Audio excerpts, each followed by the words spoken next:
নমস্কার, আমি ইন্দ্রনারায়ণ বিশ্বাস। ট্রেডার্স জার্নির ওয়েবসাইট ইউটিউবে আপনাদের সবাইকে স্বাগত জানাই। আজ আমরা একটা প্রশ্ন নিয়ে শুরু করি। আমরা তো যে কোনো ব্রোকার সাইটে বা সেবি সাইটে গেলে একটা জিনিস দেখতে পারি যে অনলি 5-6% ট্রেডার আর প্রফিটেবল। অন্যভাবে যেটা লেখা থাকে যে 93% of the traders lose money, তাই না?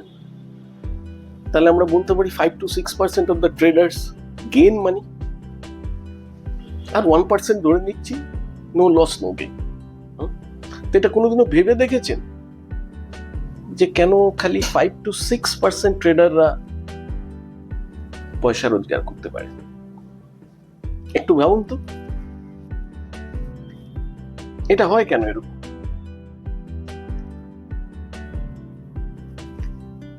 অনেক সময় মনে প্রশ্ন এই আছে যে যারা রোজগার করছে 5-6%,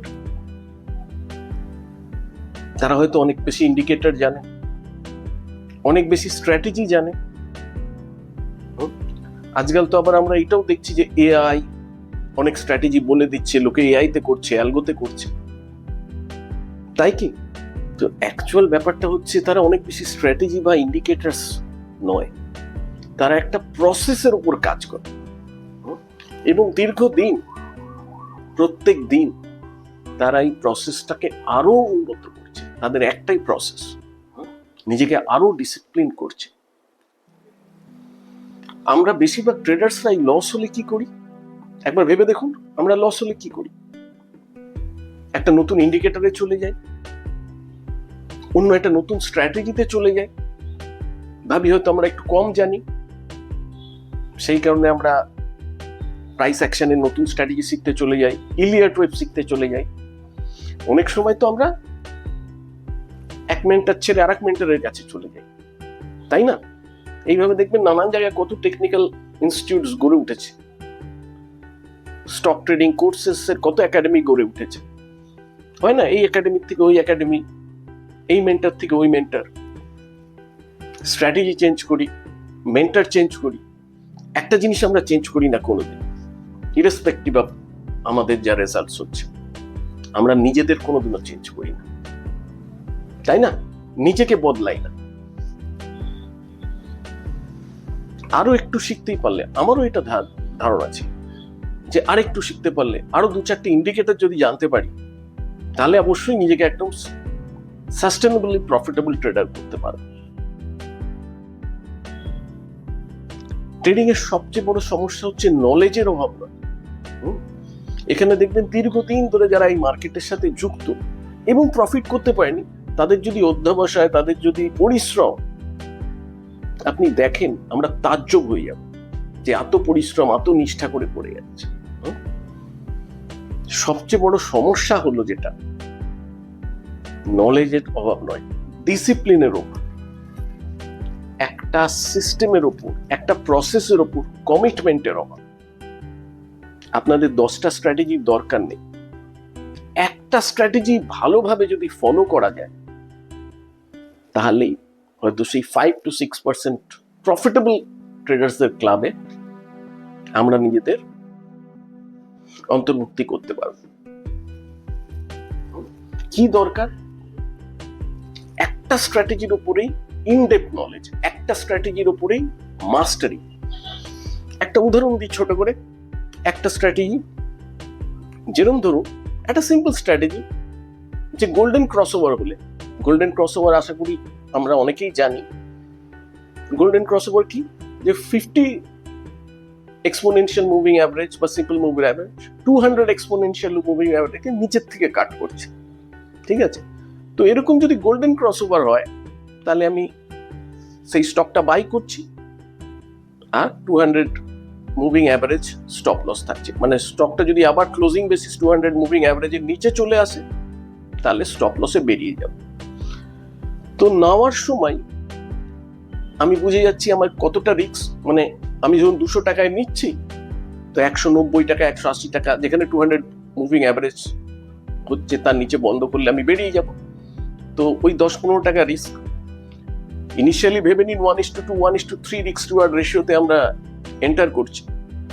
তো ধরে নিন আমার যদি 10 টাকা রিস্ক হয় 20-30 টাকা রিওয়ার্ড। তো একটা স্ট্র্যাটেজি, এখানে অপশনের স্ট্র্যাটেজি থাকতে পারে। আমি এটা একটা খুবই সিম্পল একটা স্ট্র্যাটেজি বললাম।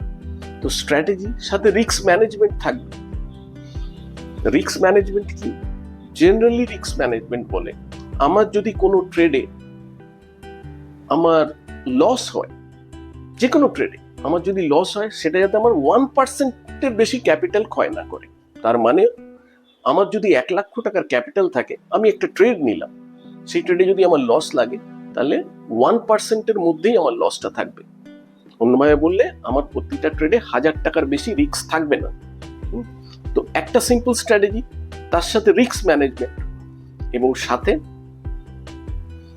ডিসিপ্লিন, যে ওই স্ট্র্যাটেজিটাই আমরা ফলো করে যাব, এটাতেই ট্রেডিং সাইকোলজি বিল্ড আপ হবে। প্রতিদিন একই স্ট্র্যাটেজি, সেম ডিসিপ্লিন, রুলস মেনে এক্সিকিউট করাটাও একটা বড় ব্যাপার। এটাই আমরা করতে পারি না। মার্কেট আপনি কতটা জানেন সেই ভেবে আপনাকে রিওয়ার্ড করান। মার্কেট আপনি একটা স্ট্র্যাটেজি কতটা ডিসিপ্লিনের সাথে প্রতিদিন এক্সিকিউট করতে পারছেন,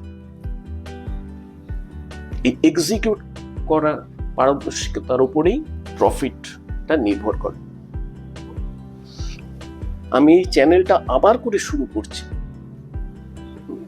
কোনো ম্যাজিক্যাল ইন্ডিকেটর আপনাদের সাথে শেয়ার করব না, প্রফিট হবেই এরকম ভাবে কোনো গ্যারেন্টি দিয়ে শুরু করব না, বরং আমরা এইভাবে অ্যাসোসিয়েট হই যে আমি প্রতি সপ্তাহে মার্কেট থেকে লার্নিং, প্রত্যেক সপ্তাহে আমি মার্কেটের থেকে লার্নিংসটা আপনাদের সাথে শেয়ার করব, কি কি লেসন এক একটা সপ্তাহে। এবং আর একটা জিনিস আমি আপনাদের কাছ থেকে চাইব, ওই প্রফিটের পেছনে না ছুটে নিজেকে একটা দক্ষ ট্রেডার হিসাবে তৈরি করাটাই আগামী দিনে যাতে কাম্য হয়, এবং এটাই আমাদের লক্ষ্য, যাতে আমরা মার্কেটে আগামী বেশ কয়েক বছর ধরে সাস্টেনেবল ভাবে টিকে থাকতে পারি, প্রফিট করতে পারি। বাট প্রফিট করতে গেলে নিজেকে সেই ডিজার্ভ করতে হবে, যোগ্যও হতে পারে। আমার কাছে ট্রেডিং মানে শুধু প্রফিট নয়, ট্রেডিং মানে নিজেকে গড়ে তোলা, নিজের ডিসিপ্লিনকে গড়ে তোলা, নিজের সিদ্ধান্ত নেওয়ার ক্ষমতাকে একটু একটু করে রোজ উন্নত করা। তাই আপনিও যদি নিজেকে ট্রেডার হিসাবে গড়ে তোলার এই জার্নিতে নিজেকে অংশগ্রহণ করতে চান, তো অবশ্যই চলুন একসাথে আমরা একটা ট্রেডার্স কমিউনিটি তৈরি করি। মনে রাখবেন, লাভের পিছনে দৌড়াবেন না, নিজেকে একজন দক্ষ ট্রেডার হিসাবে গড়ে তুলুন, যে ধারাবাহিকভাবে লাভের যোগ্য। আমি এখনো শিখছি, আমি 20 বছর ধরেই মার্কেটের সাথে যুক্ত, 20 বছরের বেশি সময় ধরেই মার্কেটের সাথে যুক্ত। আমি এখনো শিখছি, এখনো নিজেকে প্রত্যেক দিন একটু একটু করে উন্নতি করার চেষ্টা করি। আর সেই জার্নিতেই আপনারা আমাদের সাথে থাকুন। আমি সেটাই চাই, সেটাই ট্রেডার্স জার্নির লক্ষ্য। আপনি দেখবেন ট্রেডার্স জার্নি মানে কি, এই ট্রেডার, সাকসেসফুল ট্রেডার হওয়া, এই 5-6% ক্লাব অফ সাকসেসফুল ট্রেডারে যাতে আমরা সবাই অংশগ্রহণ বা সদস্য হতে পারি। নমস্কার। যদি ভিডিওটি ভালো লাগে অবশ্যই শেয়ার এবং সাবস্ক্রাইবও করবেন চ্যানেলটার সাথে। আর আমি কথা দিচ্ছি, আমি প্রত্যেক সপ্তাহে, আপনারা যদি সত্যি থাকেন সাথে, আমি প্রত্যেক সপ্তাহে এই মার্কেটের থেকে, মার্কেট নিয়েও কথা বলবো এবং মার্কেটের থেকে আমরা কি লেসনটা পাচ্ছি এবং অবশ্যই আগামী দিনে কিভাবে কি হচ্ছে সেটাই করব। আর একটা কথা বলে রাখি, আমরা ম্যাক্সিমাম ট্রেডার্সরা খালি ট্রেডিং রিলেটেড থাকি, তাই না? ট্রেডিংটা কিন্তু একটা প্রফেশনাল স্পোর্টসের সাথে তুলনা করে অনেকে। আর প্রফেশনাল স্পোর্টস ধরুন এই যে ফুটবল খেলা হচ্ছে, ফুটবল বলুন, ক্রিকেট বলুন, অ্যাথলেটিক বলুন, তারা কি খালি সেটার সাথে রয়েছে? দেখবেন তাদের মধ্যে তাদের একটা রুলসই থাকে বা একটা তাদের রুটিন থাকে, এর মধ্যে তারা মেডিটেশনও করছে এবং আরো অনেক ধরনের মাইন্ড স্টেবিলিটি, মাইন্ড কন্ট্রোলের এক্সারসাইজও তারা করে। তো ট্রেডারদেরও মেডিটেশন কিন্তু খুব গুরুত্বপূর্ণ, কারণ পুরোটাই তো মাইন্ড গেম, তাই না? কারণ 80% ইজ সাইকোলজি, প্রফিটেবল ট্রেডিং এর 80% ইজ সাইকোলজি। ঠিক আছে, এই বলেই আজকের ভিডিও এখানেই রাখলাম, একটু বেশি বড়ই হয়ে গেল। নমস্কার, ভালো থাকবেন।